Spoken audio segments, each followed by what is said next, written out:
24.1.15 po kristjanskem koledarju 2015, Toštoš Mihael Ekotrip Challenge, spoštovani in spoštovani.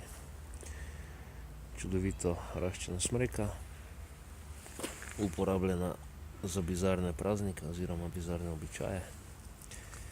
Ko so prazniki mimo, se pa drevo kot nič vredna smet enostavno odvrže in se potem sprašujemo, čemu nam planet tako pospešeno hitrostjo propada, kajti človek s svojo kulturo bivanja je trenutno res naravnan predvsem v uničevanje sveta, zato je pomembno zamenjati škodljiv človeški egotrip, ki narekuje uničevanje sveta, s koristnim naravnim ekotripom, ki narekuje ohranjanje, negovanje in zdrav razvoj sveta.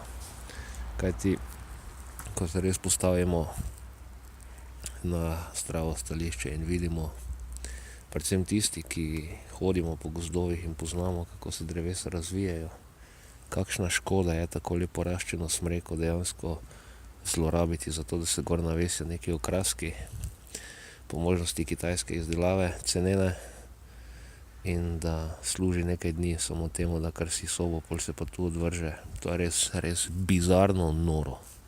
Bizarno noro je človeštvo s tem, kar počne v naravi. Tako da ogorčen sem, ko vidim takšne scene, odločno proti.